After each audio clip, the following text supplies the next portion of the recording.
Good morning, everyone, and Shavua Tov. Malcolm, it's great to see that you have graduated from being online to being graduated to the real service. We shall miss you, but pleased that you are there. And to Lionel de Jong, who's in the minyan today, as your site for his father, Shimon ben Eliezer. Lionel, it's great to have you back in shul again, and we wish you long life and wonderful memories.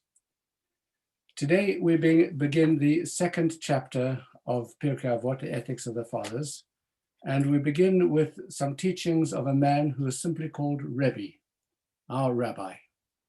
He was so famous that he was everyone's rabbi, and he needed no further description to his name. In fact, he does have another description. He was called Rebbe Yehuda Hanasi, Rabbi Judah the Prince. This is the first time that the suffix Hanasi, the prince, is attached to a person's name permanently, although some of his ancestors and those who came after him were also the leaders and the princes, but only he was called Hanasi, the leader. Rabbi Yehuda Nasi. He is the sixth as a direct descendant of this extraordinary family which was started by Hillel. And all of the previous Mishnayot from the time of Hillel have been teachings of his sons and grandsons. We've had 5 generations. There was Hillel, of course. His son Shimon we heard nothing from, but then we heard from his grandson Rabban Gamliel, and then Rabban Gamliel's son Rabbi Shimon the second, then Rabban Gamliel the second, his son, and then Rabbi Shimon again. And for all these past 5 generations, the leaders have all carried the same name, either Rabban Gamliel or Rabbi Shimon, the direct descendants of Hillel. Now, for the first time, we have in the 6th generation a direct descendant whose name is not either Shimon or Gamliel, although his son's name will be one of those two, and he is called Rabbi Yehuda, possibly because he might have had a brother who was already a Shimon or a Gamliel. He would have been a Gamliel because his father was Shimon, and he might therefore have had to have a different name. At any rate, he lived from the approximately 135 to 220 of the Common Era. Remember that the temple was destroyed in the year 70 of the Common Era. So he is approximately 75 years after the destruction of the temple. His father, who was the head of the Sanhedrin, Shimon, the second Shimon ben Gamliel, passed away in about 170 CE when Rabbi Yehuda was about 35 years old, and he succeeded him as the next patriarch. And the Talmud attests to this man's extraordinary life. It is said that there had not been a personality since the time of Moses who was able to combine both extraordinary scholarship together with amazing political leadership and incredible majesty. He was befriended by all of the Roman empires. They came to seek his advice. They ate at his table. He was an immensely wealthy man, yet he lived a singularly simple life. He gave his money to support scholars and the poor. He was a man who lived with such extraordinary holiness that he was simply called Rabbeinu HaKadosh, our holy teacher. That's the way people saw him. He had the most extraordinary encyclopedic memory. And remember that up until this time, all of the teachings had been handed down in oral form. People like Rabbi Akiva, Rabbi Meir, etc., had held together the disparate teachings across the entire spectrum of what we now know as the Talmud.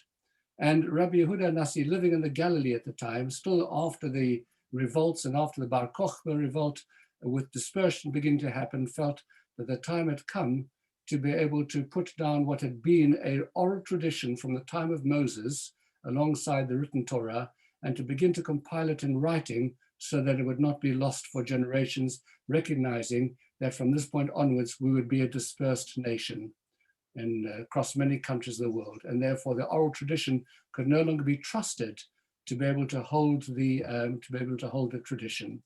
And so using his encyclopedic memory, he gathered together the thousands and thousands and thousands of teachings, and he selected the ones which were the most authentic, and he compiled them in writing into a series of volumes, which today we know as the Mishnah. He is the author of the Mishnah. And the whole of the Talmud, which subsequently develops, is developed on the basis of his Mishnaic teachings. When you open the Talmud, you begin each section with a Mishnah, and then the discussion continues in the academies on. So he is an absolutely fundamental personality. At the time that he was came to his time for him to die, his disciples so much loved him that when one of his disciples, Bar Kappara, found him lying dead, he just didn't have the heart to tell all of the others. And so when he had to spread the news, this is what he said.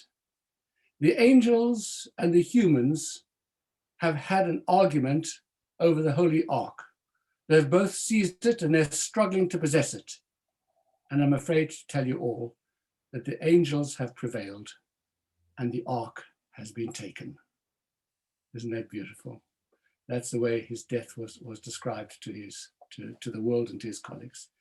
At any rate, he has a number of teachings for us, and since we've spent a bit of time giving you his important biographical details, and by the way, since he is a descendant of Hillel, and all of the previous Mishnayot have been by descendants of Hillel, he, properly speaking, should have appeared, his teaching should have appeared in the first chapter. Yet he begins the second chapter because he was considered to be so important that he had to be a chapter heading in his own right. And he teaches us a number of things, and I shall simply, for today, look at the first one without even explaining it, but he asks a very fundamental question.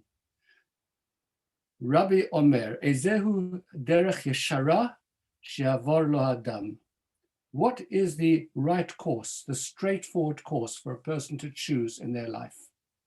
And he's not asking the question about should I be a good person or should be a bad person, but recognizing that every human being has a life ahead of them and are going to make certain choices about how they're going to live, what they're going to do, what the occupation is going to be. How does a person make those kinds of decisions? Are there certain guidelines? Are there certain parameters that should help a person in that decision making? And he wants to answer yes. All he says over here, and it's for discussion later, is Kol shehi tiferet lo seha, any choice that is honorable and distinguished for that person themselves, but tiferet lo min adam, and is also honorable and distinguished, brings distinction and honor for people who see this person and what he does in his life. Something for you and something for the world to be discussed.